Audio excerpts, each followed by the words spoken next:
Welcome to Canard Boulevard. Today we are going to make some new Gust locks.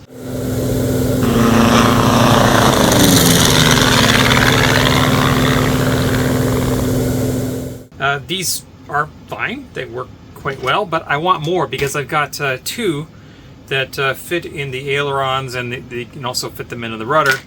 But I want a set that I can put Gust locks on all of the ailerons and rudders. I did have these remove before flight tags on here that I got from Aircraft Spruce, and the rings on them are made out of steel and they've rusted. So I'm gonna toss these steel ones because they're obviously no good for being on an airplane that's sitting outside, and I've ordered some stainless ones from Amazon that I'll put in there instead. In the meantime, I've got some 32 thou aluminum here, and I'm guessing that's about the size of that. Looks about the same. You know what, let's just check to be sure. So that's 26 thou, and this is, I think, 32. Yeah, so it's a little bit thicker. That's fine. Yeah, as you can see, I've already done this once. I cut a couple pieces out, made them up, and I didn't do it on camera. Actually, I did do it on camera, but I deleted it all because it didn't work. Because what I did was I drilled holes for this 5/16 tubing. So I used a 5/16 bit, cleaned it out with a deburrer, and then I put the hose in, and the hose just fell right out because it was obviously larger than 5/16. So I need to drill a smaller hole, clean it out, and we'll just do it by trial and error there until we get one that holds these hose pieces securely. So let's get started. We'll cut up some metal and start making Gust locks. Well, isn't that fantastic? My time lapse didn't work, so what you didn't see me do was cut out all four of these pieces out of my sheet metal, and then use my Dremel tool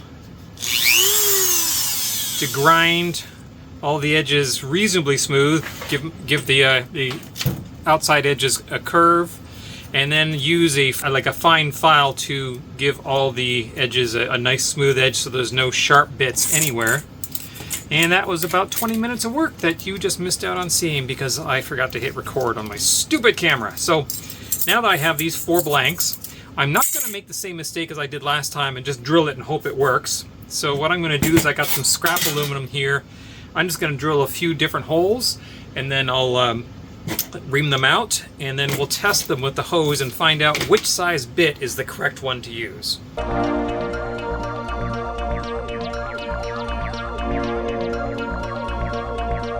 So the winner is 19/64 is the correct size to drill. So now I will transfer these across. You don't have to be exactly right on, but just reasonably close. And we'll put an extra hole down here that is for our key ring.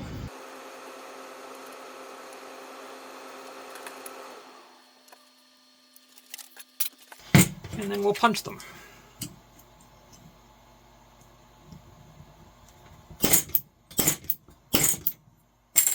And then we'll drill them.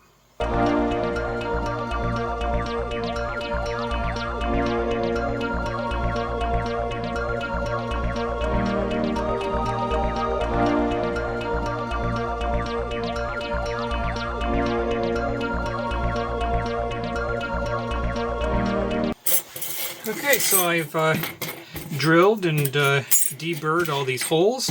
As you will notice, I am now wearing a glove while using the deburring tool because if it slips off the hole and goes into your thumb, it's extremely sharp and it cuts both your thumb and your fingernail. Ask me how I know. You have to teach me twice. Okay, so now let's cut these little pieces of hose and put them in. So we got about that long.